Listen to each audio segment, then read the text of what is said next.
Era uma moça que tinha sido estuprada e ela apontou um cara como sendo o seu estuprador.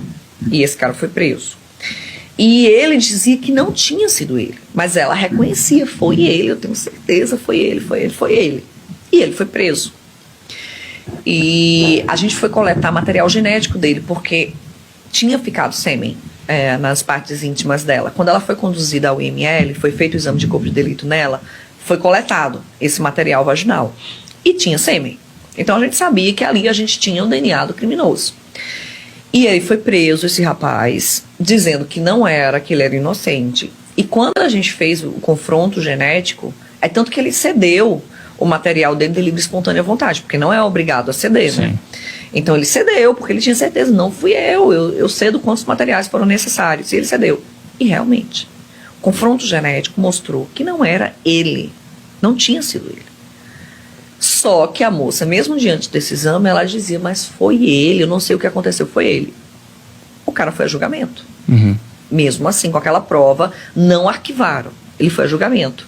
E, pasme, o juiz o condenou por estupro. E o juiz teve como justificativa a prova testemunhal. Que se ela reconhecia que era ele. Porque assim, o juiz... está no Código de Processo Penal também, ele não está restrito ao laudo, ele não é obrigado a julgar conforme o laudo pericial. Eu até estava vendo um dia desse, uma reportagem, não sei se era o da Atena, que ele falava assim, a prova pericial é a mãe das provas. Faz todo sentido, porque tem um peso muito forte, porque é uma prova científica. Porém, no nosso ordenamento jurídico, processual penal, não existe isso de mãe das provas, porque não existe prova, em regra, mais poderosa que outra.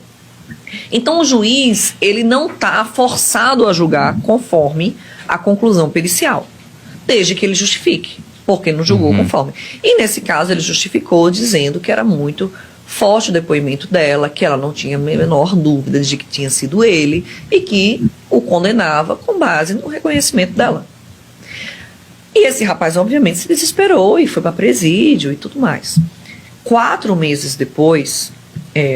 nós atendemos um outro caso que tinha um modus operandi muito similar a esse, que era assim, a moça estava em casa, o cara entrou dentro da residência e trancou os familiares no quarto, porque essa primeira moça, ela estava só com uma irmã que era menorzinha, então a irmã nem servia para reconhecer, mas ele fez novamente isso, pegou quem estava na casa, botou num outro cômodo e estuprou a vítima. Ele só entrava para fazer isso, ele não roubava.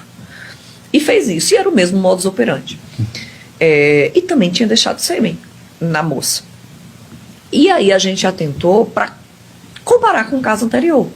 Mas imagina isso acontecendo em inúmeros casos, ou numa cidade vizinha, você não vai atentar para isso.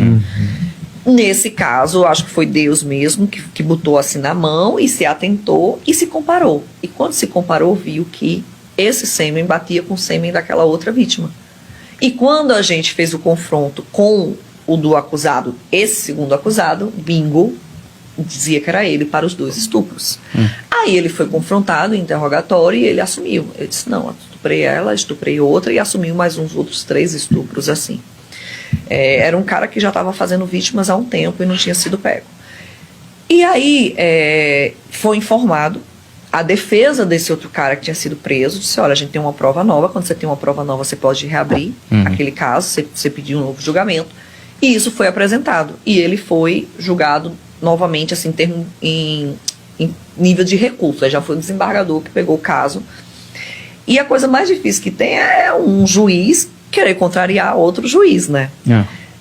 Diante dessa prova, que foi admitida, o desembargador reconheceu que o cara não tinha estuprado a primeira moça.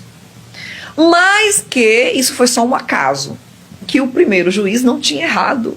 Mas que foi um acaso e que por obra do destino se conseguiu chegar ao verdadeiro acusado.